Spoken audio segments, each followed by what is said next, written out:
Viewers, next question is from نعیم محمود لاہور سے ہیں، سید صغیر علی مانچسٹر سے، ظاہر علی صاحب کوئٹہ سے، اور کفیل حسین نئی دہلی انڈیا سے۔ وہ کہتے ہیں کہ پنجاب کے 20 حلقوں میں ضمنی الیکشن جو ہو رہے ہیں، دعا ہے کل کا دن خیر و عافیت کے ساتھ گزرے، آپ کس کی کامیابی کے لیے دعا کو؟ میں سچ اور حق کی کامیابی کے لیے دعا. ایک اور بڑی دلچسپ بات میں آپ کو بتاؤں. Our political parties are basically more or less the same. میری اپنی بھی یہ اپیل ہوگی، گزارش ہوگی کہ ٹھیک ہے، ایک تو بندہ وہ لیڈرشپ بتاؤ. لیڈر مجھے عمران پسند ہے، وہ دنیا جانتی ہے، میں ایک زمانے میں عمران کو تقریریں لکھ کے دیتا ہوں. اچھا، but basically because we are the same material, we are the same people. مطلب وہ کدھر سے عمران امپورٹ کرے گا، مریخ سے لائے گا لوگوں کو، تو لوگ تو ایسے ہی ہیں.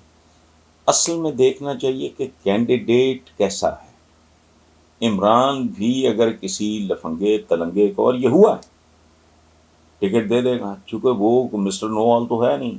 مشاورتیں ہوتی ہیں، ان کے اپنے مفادات ہوتے ہیں، انٹرسٹ ہوتے ہیں، کسی کو پروجیکٹ کر دیتے ہیں، اس کی پروجیکشن پہ لگے رہتے ہیں، اس کو سر پہ سوار کر دیتے ہیں، اعصاب پہ سوار کر دیتے ہیں. جو eyes and ears of the leader ہوتے ہیں، جو لیڈرز کے کانوں اور آنکھوں کا رول پلے کر رہے ہوتے ہیں، ان پہ ڈپینڈ کرتا ہے، تو غلط بعض اوقات ہو جاتا ہے.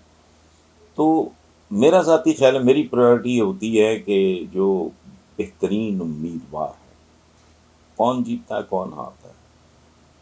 لیکن یہ صورتحال بہت گمبھیر ہے، بہت بھیانک ریکارڈ ہے اس کا نون لیگ کا. یہ دھاندلی میں کہتا ہوں کہ 3 قسم کی دھاندلی ہوتی ہے، تینوں میں انہوں نے پی ایچ ڈی کی ہوئی ہے. یہ سروائیو بھی اس لیے کر رہے ہیں. اب آپ پوچھو وہ کیا؟ ایک ہوتی ہے پری پول ریگنگ، ہلکے آگے پیچھے کرنے، ووٹرز آگے پیچھے کرنے، یہ وہ. ایک ہوتی ہے پولنگ ڈے والے دن ریگنگ. ایک ہوتی ہے پوسٹ ریگنگ، ڈبے اٹھ گئے، فلانا ہو گیا، دھمکانا ہو گیا، اس طرح کا آپ پڑھتے ہوں گے. تو یہ ماہر ہیں، خدا نہ کرے اگر تصادم ہو گیا. اچھا، یہ ہر کوئی بندہ بات کر رہا ہے، میں نے بھی یہ بات اسی طرح کی، خدا نہ کرے کانفرنٹریشن، تصادم اچھی چیز نہیں ہے، خاص طور پہ ایک ایسا ملک جس کی ٹانگوں میں جان ہی نہیں ہے.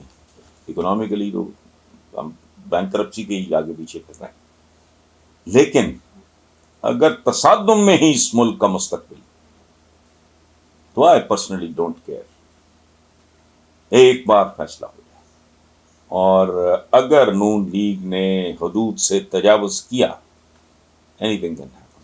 اور آخری بات میں یہ عرض کر رہا ہوں، یہ اگر کوئی 50-50 40-60 یا اس طرح کا رہا تو صورتحال ڈیفیوز ہو سکتی ہے. بس اگر انہوں نے آؤٹ رائٹ دھاندلی کی کوشش کی تو ایک بات ہوتی ہے، عمران ہارا تب بھی جیت اس کی ہے، وہ جیت گیا تو تب تو جیت ہے ہی ہے.